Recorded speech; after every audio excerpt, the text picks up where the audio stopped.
Welcome everyone to the latest report for the channel. This is the third in the ongoing series. I got another one coming at you here pretty quick. Should get that up later today. So be a batch of 4 here to get us started all at once. Hopefully enough to pique everyone's interest and get y'all coming back to the channel. And as a sort of a thank you for sticking with me for the last year and being so patient.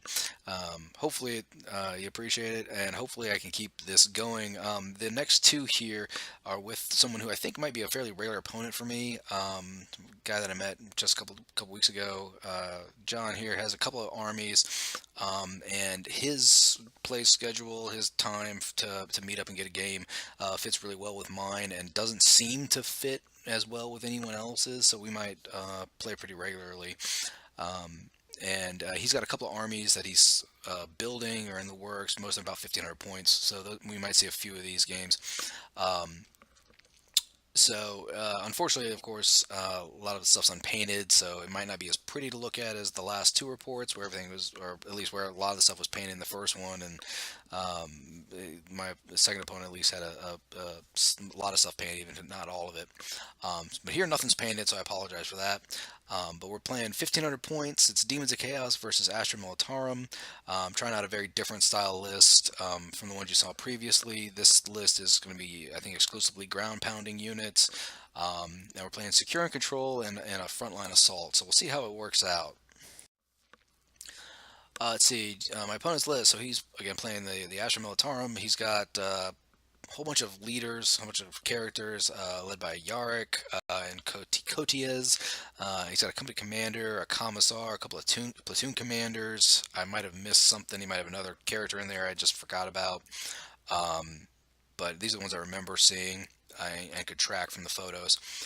He's got, I think, 5 infantry squads, and they've all got, if I remember rightly, they've got plasma guns, plasma pistols on their sergeants, and missile launchers for their heavy weapon. He's got 2 veteran squads, and I think they were plasma guns. So I think it's I can't remember if it's the character has a plasma pistol, and that character's the platoon commander, and then 2 plasma guns or whatever exactly it is. But anyways, small squads that sit in the middle of his lines and have a couple of plasma guns. So they're pretty nasty, and maybe should have been targeting them sooner. But anyways, he's got 4 missile launcher squads. So 4 heavy weapon squads with 3 missile launchers, so that's pretty nasty. And then he's got a pair of Le Mans Russes, and these have the plasma on everything. So they got 3 plasma cannons on the spawn zones, and then they got the heavy plasma executioner, I think is what it's called. So pretty nasty, lots of plas. I forget, I think this is a Talaran style company, so they're the specific Talaran metal models that he's got and whatnot. So he's kind of playing the theme here, missile launcher plas, which is pretty nasty looking, pretty effective. Let's see, my army. So again, I'm trying sort of a fast moving list here. A lot of expensive, a lot of multi-wound models just to sort of see how it works.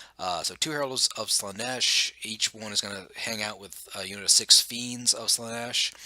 I brought a unit of 8 Blood Crushers. I've been back and forth on them. I like the models. I like the ones I've got, but you know, they seem like so much excess, so much overkill, and they're so expensive. I'm just not sure they're not going to see. I'm just not sure they're going to see the table that much, even in this new edition. But we'll see. Brought a Soul Grinder. I think this one's marked as Zinch, and a unit of 5 Flamers, because that's all the points I had left.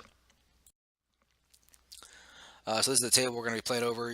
You've seen it before. It's sort of the standard table. The one thing I've discovered is the store that I'm now playing at doesn't have a lot of terrain. That's sort of the downside. They basically have a city fight board, and they've got this sort of wilderness board, and that's pretty much it. So I'm going to try to get on the city fight table in the future. We'll see how it works out, but as of right now, the terrain is sadly quite limited. They're talking about running events though, and so maybe that will spur them to bring in some more terrain, get some more terrain options. We'll see what happens. But for the time being, this is what we got. And so this is just another angle. So you can see his objective is back behind that statue. Mine is back behind the rock over here on the right.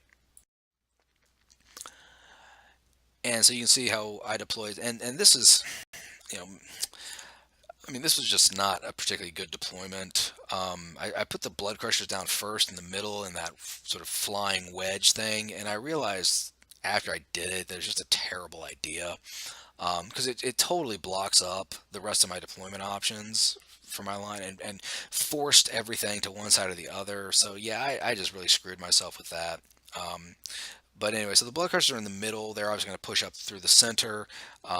The fiends and the flamers are there next to them, and then more fiends at the bottom, and then the soul grinders up on the hill, trying to get as far away, excuse me, from all that plasma goodness of the Le Mans Russes as he can. But there's still plenty of missile launchers. And yes, this is another look at my silly ridiculousness. And another shot here. And as you can imagine, I'm taking pictures of my stuff because my opponent didn't have, or I didn't have that many drops, and my opponent had a whole bunch of units. So he put down a few things at the back of his table edge, and then is now in the process of deploying the rest of his army while I'm taking these pictures. And this is basically what he ends up with. So you see the Russ is up on the hill. This is an infantry squad on the right of the statue. He's got a missile launcher squad in there. I think that's Kodia's standing on the edge of the hill there next to the tank. And then back over here, infantry squad, veteran squad, a couple of characters there at the back. In the forest, he's got a infantry squad at the front, and then he's got 1, 2, 3 missile launcher squads in there. Yarick standing in the middle of them to give the rerolls of 1. So this is just a really nasty bunker. And then he's got another commander to the right with another infantry squad, and I think a veteran squad there as well, in the middle of that. So fairly good, solid deployment. He's back. He's going to make me come to him. Obviously, that was never in doubt. But of course, I can get across the table. I can get most of the way across the table turn 1. He's going to get 1 turn of shooting. It's going to hurt, but once I get into him, it's going to be a reasonably good fight. I think I can take it and make it happen. It's not the end of the world.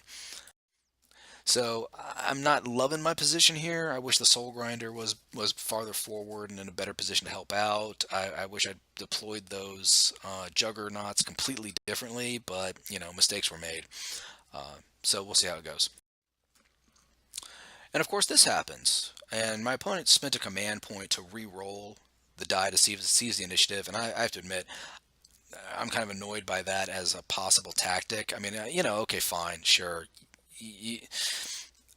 I get the idea of alpha striking and the problems with that, and the idea of the seize the initiative as a potential to limits the effectiveness of that.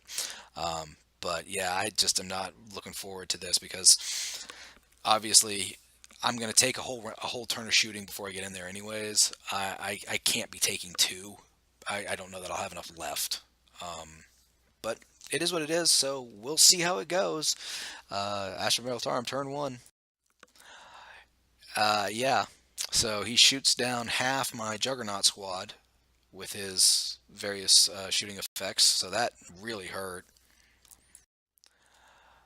And he does, what, 4? Yeah, I think it does only 4 damage. I actually was rolling really well for my 4+ saves on my Soul Grinder. I think the only reason it's still standing. I can't remember if he targeted the flamers or not. He might have killed one of the flamers as well. And that's really it for his turn 1. Obviously nothing moved if it didn't have to. And it didn't really have to because everything had range to something. So, Demons of Chaos, turn 1. Throwing good money after bad here. Take these Juggernauts and run them straight into the middle of his lines, which is just stupid on my part. They were never going to survive this, and I'm basically just giving those tanks something to do this turn when I didn't really have to. I could have taken those Juggers and moved them to the right around behind the tower and saved them for later, and they might have been an effective follow-up to my army pushing up on the right, but I didn't, and I wasted them. So that's on me. over here, get the fiends up into position where on my next turn I can move up and charge. Heralds are back. I'm going to smatter some psychic abilities, throw some smites out, but there's not a whole lot else I can do. I think I'm going to take the unit on the far right. I think I'm going to make them -1 to hit.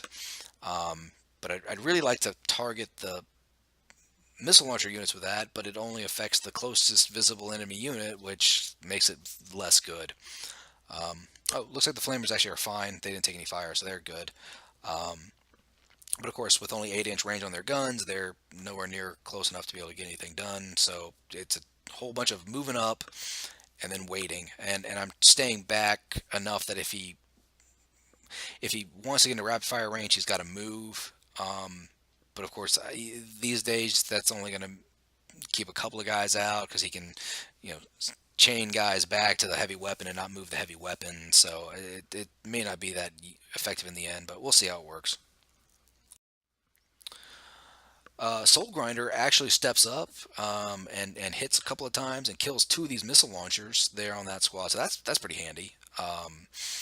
So yeah, liking that. But yeah, overall, this is what you're looking at. So his army hanging out, sitting still, getting ready to gun down my blood crushers. We move on to Astra Militarum turn 2. As one would expect, most of his army, pretty much the entire side, left side, shoots the juggers and kills them to a man. I didn't even get to roll for their leadership. I don't think. I think they just died, and he made sure of it, which is good on him for doing so. Punished me for my mistake.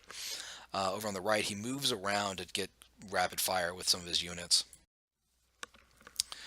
And yeah, you can see just how much that hurt. So he killed 4 and did a wound on the one squad.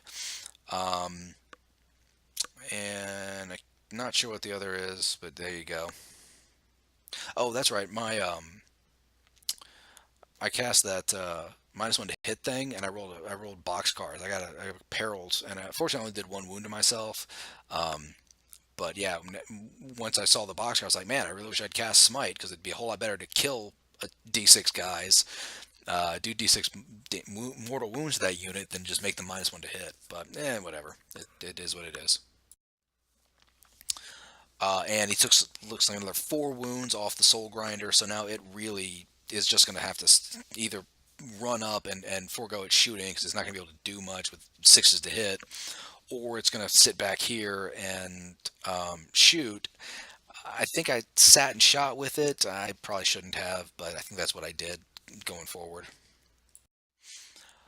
So my turn 2. I move up like this, so everybody's more than an inch away at this point, but I'm getting in close because what I want to try to do, so where I can, the heralds want to try to target more valuable units like the veterans with their smite abilities, and I want to be able to put the flamers into worthwhile units wherever I can. So that's what I'm trying to do, try to maybe get into those missile launchers, but we'll see. And I kind of wish I'd taken video of the assault phase because I think I did a good job of demonstrating with this turn some of the things you can do with assaults.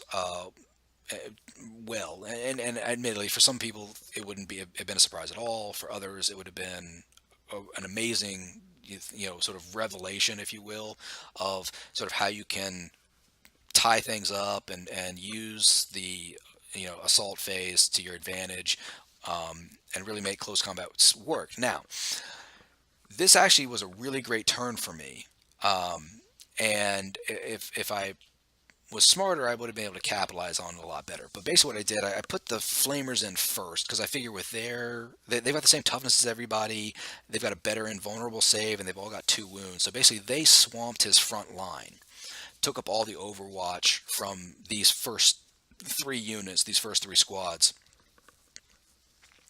which then meant that I could multi-charge those units that were tied up without taking the overwatch later. And basically what I did was the big unit of fiends charged around into his 2 missile launcher squads, and there was a character back there, company commander, I think, or platoon commander. And those are the the red starburst. Those were all killed by the charging fiends. Yarick heroically intervened into the fiends, and is sitting there. The other fiends obviously charged in, and they didn't really do a whole lot. They kind of missed, kind of flooded their attacks. My characters charged in where they could. They wanted to get in deeper, but they sort of flubbed their rolls, and I declared multi-charge in such a way that I could still get into something if I rolled low, which is basically what happened. So they contributed a little bit here and there. You can see I've done a bunch of wounds across his lines as well. So all in all, I should be in pretty good shape here. Obviously, he's still got all of this mess behind me, or behind his army to reinforce, but I should be sitting pretty good here if I was smart, if I remembered how the game works and how certain units of mine work. Because we go to Astra Militarum turn 3. And, as you might imagine, all of his units that were in the front line there fall back. And this is a problem because the Fiends of Slaanesh have a special rule called Soporific Musk, which says if you're within 1 inch of a unit of Fiends, you cannot fall back. So my unit of 2 Fiends should still be alive. I think they're dead. I think I just forgot the starburst on them. But yeah, basically all those units that have blue dice on them are units that fell back, and all of them fell back from at least 1 unit of Fiends, if not 2. So none of them should have been able to do that. I should still be in combat with all those units. And my units of Fiends and my unit of Flamers actually as well, because I think this guy here that's sort of sitting out on his own, he was in with one of these squads that was in with a unit of Fiends, so he should have been tied up with them as well. So basically the only thing he could have done was take the squad that's in with my Herald, and he could have fallen back from that guy and the Flamers, and then maybe he could have issued them an order or something. But I think that would have been too far away, because I think I would have taken out most of his command around here. I don't think he has any order issuing characters nearby to do anything with them. I think that's why he left them in combat. So in theory, hitting him on this end the way I did, and killing his character, and putting in the Fiends the way I did, and making sure that everything was tied up, connected the way it was, I should have actually been locked in combat here. And so he could have taken his heavy weapons that were still available, his units that were still available, and tried to kill the Soul Grinder. But the rest of my army should have been safe. And this is what I mean by, if I'd have been smart, I should have moved the Bloodthirst or the Blood Crushers around, because they could have been out of view. And then on my next turn coming up, I would have had all this stuff in his army, all this stuff in his lines. I would have killed probably most of these units in close combat that I'm tied up with the Fiends and the Heralds that I have. You know, I got a lot of attacks, can throw out a lot of damage. Maybe I wouldn't have killed all of them, but I could have gotten a lot of them and been ready for then the next round of assaults. But I forgot my rules. I screwed up. I got to learn. I got to remember that. You know, because yeah, it could have been. This could have. The battle turned with this mistake on my part. Yeah, so obviously he killed a couple of units, did some damage to the Fiends. Yeah, and I'm not long for this game here. I think I killed a veteran, the last veteran from that squad there, and I did some more damage to this squad over here. But otherwise, I'm still locked in combat. Move on to turn 3 for the demons. Let's see, so I move the Flamers out of combat. My Herald's going to clean them up. I move this other unit of Fiends around. They're going to multi-charge into a couple of squads up here. Let's see, I kill the last of that unit probably with a Psychic. I think this is a Psychic phase. I think I smited them for 3 damage. So now my Herald can charge into combat with something else. Shooting from the flamers, I think, deletes the last missile launcher squad over there. So there's missile launchers up on the hill still, but he's down to just the one squad. Overwatch, I think I charged two squads, and he overwatched and just rolled crazy good, especially with the plasma gunner. Um, in particular, I think he did a lot of damage. I think he killed a fiend on his own, and then the missile launcher from a squad killed a guy. So yeah, it was pretty bad. And then las guns took out the last dude. And I didn't even make it in. Pretty impressive if you think about it. And I failed the charge with the other guy, my herald. So Astra Militarum turn 4. As one might expect in his shooting phase, he basically just sits there, guns down my two remaining squads, and there's really not much else that can be done. And that's the end of the game. So at this point, I basically just conceded. I said, yeah, no, that's it. The soul grinder with 6 wounds is not gonna last. Um, I could maybe move him towards my objective, but it's model count, and you got too many models. I'm not going to survive once I get there, in all likelihood. So yeah, good game to my opponent. He did a real nice job, and again, it was my mistake of one throwing away the juggers, so bad deployment, bad first turn movement, and then forgetting my rule that would have saved my bacon there, and once I did make it to combat. So I'm actually interested to try this again, with this army list against this opponent, just to see. He can even have first turn. um, just spin the command point and whatever. But anyways, just to see what would have happened if I hadn't made so many mistakes. But yeah, it's still early with armies and units, and I'm learning quite a bit, and I like a lot of the things that demons have to offer. Um, Admittedly, um, there's some potential lists out there that I've heard about from people talking about the game and whatnot that are kind of scary. Don't know how to necessarily deal with all of those. But yeah, I'm liking the edition. I'm liking the game. And even this pretty hard loss, which actually is not my first of this edition. I've lost some others. Um, I noticed I lost quite a few with the Slanesh demons in particular. So maybe Slanesh is not the god for me, but we'll see. Anyways, hope you enjoyed the report. Hope you like the game. Hope y'all are getting something out of this. Leave your comments, leave your feedback, and hope to see you back here on the channel for more reports.